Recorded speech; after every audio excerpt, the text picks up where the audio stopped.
ladies and gents, this is another video brought to you by Hood. The question today is this the end of my Camponotus, Nicobarensis, or my Nicos? I'm sure you all remember my video from about 2 weeks ago, when this footage was taken, where I had quite a large graveyard that was quite deep, full of dead. And this is the pile that I got after cleaning them all out. It's a lot. Quite a few people after that video asked me how Sandy got on. She died. But I will leave a link in the top right corner now so you can check it out. Now fast forward just under 2 weeks and this is where I'm at now. As you can see, there is dead everywhere. They're not even really bothering putting it in a pile anymore. They're just strewn it everywhere. I've moved the tank out of the way so you can get a better look, but just look at the number of dead. There's loads. And I did get one of those little micro cameras that are on a snake so you can get a closer up so you got more of a better perspective of it from the ants' point of view, but I'll just let you see this, how many dead there are. There's just loads.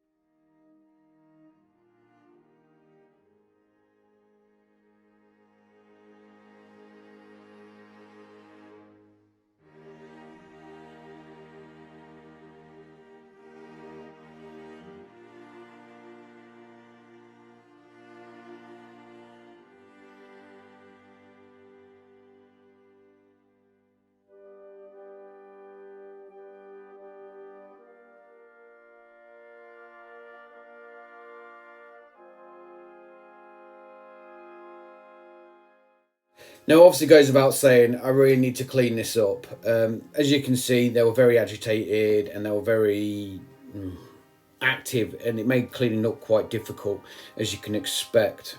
But when you've got a colony that's quite big or quite active in the outworld like this are, or like my Consolidating are, you just have to be patient. Don't rush it. Don't try and do too much at once, because you're just going to suck up loads of workers. Now you did see it a bit ago and you will see it again in a second. I use a little keyboard hoover which does the trick with a tube attached to it.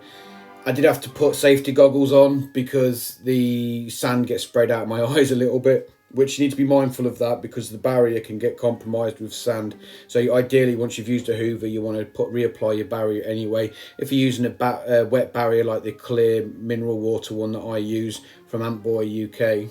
But if you're using something like PTFE, it's generally not a massive drama, that. But if you're one of these people that does want to watch it in real time, the whole cleaning process from start to finish, what I will do is put a link in the top right corner to a hidden video. So it won't be listed on my channel, but if you want to get hold of it, you just click on that link from here and you'll go through to it. If you look in front of the house on the right, you notice there's a bit of a whiteness to the sand. Now, that looked like a bit of fungus to me, but I wasn't quite sure what it was. So what I decided to do was excavate most of the sand away from that area and pretty much where the graveyard was as well, because I just thought, why risk it for a biscuit?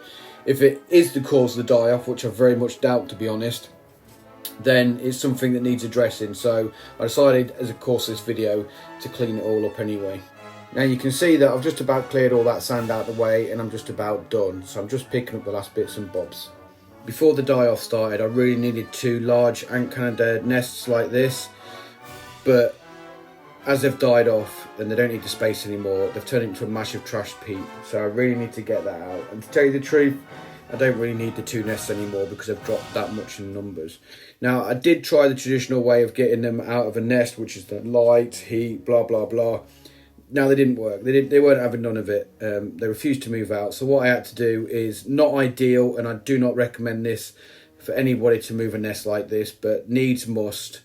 And I really needed to get them out of there because I need to come to the bottom of the solution, or find out what the issue is with this die-off and why they continue to die, why the queens aren't laying brood as much. But I'll go a bit more into that detail in a second. But first, how I've gone about doing it is I've basically popped the glass lid off and let a few of them get out, and then I'm hoovering up as I go along, and I continue doing this until they drop in numbers and I can take the glass fully off. But as you can see, I am literally just playing catch up. I've got them over one of the outworlds, so if they drop off, they can go in straight into it without me touching them. Happy days. But most of them don't. Most of them go down the glass, then I try and hoover them up as I go along, and that's why I'm hoovering everywhere, emptying it out. And this is why these hoovers are so good, because you can hoover up medium to large species like this, and it doesn't do a massive amount of damage to them, to be fair. Most of them, yes, it's not ideal, but you know, one of those needs must situations. It hooves them up and you can put them into the outworld like I am straight away. This is where I braved the glass off, which I wish I didn't do quite yet, because as you can see, they went everywhere.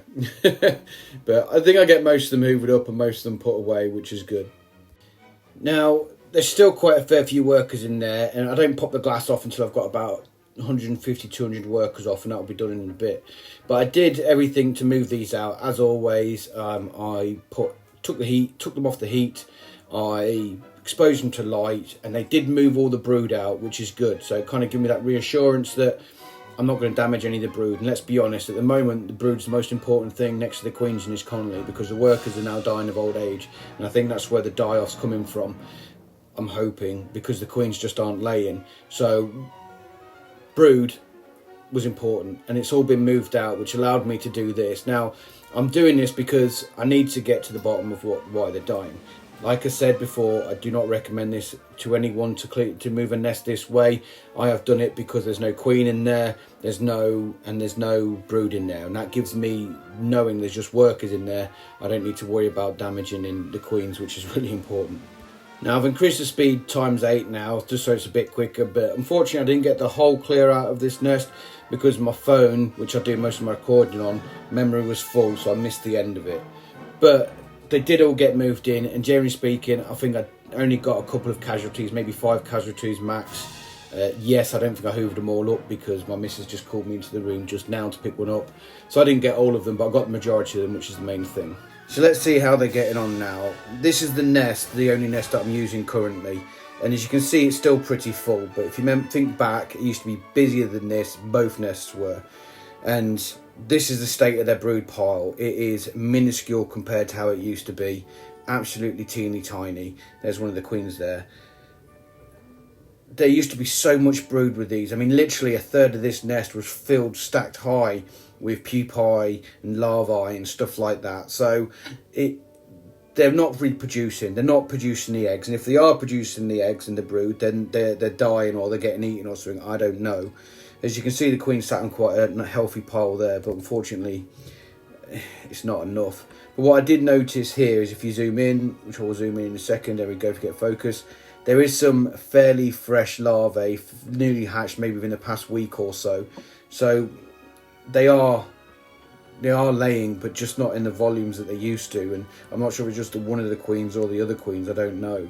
Arguably, I could have kept that second nest attached, just cleaned it out. But because if you look at this, there's quite a lot in the outworld still. And there's loads there.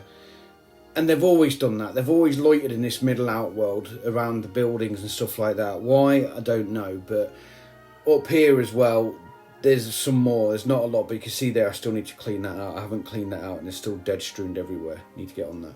So reasons unbeknownst to me that they don't want to move. Now, this is the 2 queens. Now this queen, I was looking at and I got a bit concerned. But when editing this footage, you can clearly see her running over to that corner. So she's just hiding because she's scared.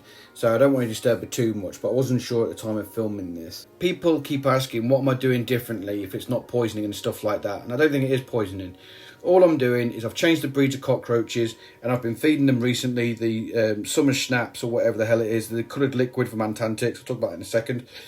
And that's all I've done. And I've gone from numbers of 3,000 plus workers to probably about 1,200 plus workers. I've had a big crash, and I think that's solely down to the queens not replacing the old workers. Now, I got these coloured liquids from Antantix when I got some of the slave makers. They stuck it in as a bit extra. Do I think this is the reason for the crash? No. I've been feeding them to my other colonies, and generally speaking, they've all been fine and dandy like sugar candy. Sugar, sweet stuff, get it? Pun. But nevertheless, I have started to feed my Nicos back to traditional honey water because that's what they thrived on before. Now, when I do a care video for my slave makers, I will talk about this stuff as well, so I will go into more details in a future video. So in short, my colony was 3,000-ish plus workers. It's now gone down to 1,200 plus workers-ish. I feel like that I am watching a slow-moving car crash with this colony. I feel like that, even look now, I cleaned it out yesterday and look how many dead are there again. I don't know what's going on with them. everything's the same, everything's how it should be, and the queens are just not producing. I don't think my workers are getting poisoned or dying off, but as you can clearly see from this video, there's a cockroach in there and they've not really taken much of the protein out of it. So I'm still feeding them the protein, still feeding the honey water, which they take, or sweet carbohydrates, which they're taking a lot of, but they're just not bothering with the protein as much.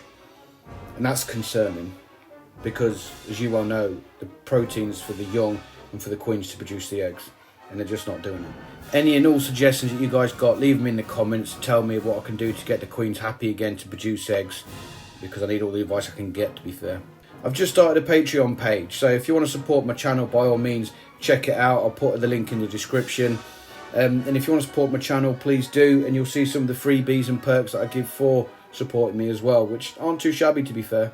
Well, that's it for today, guys. I know it's a bit of a sad note again. I'm going to try and do a more upbeat video next week, but I hope you enjoyed. If you like it, please like and subscribe, and I'll catch you on my next video. So bye-bye for now.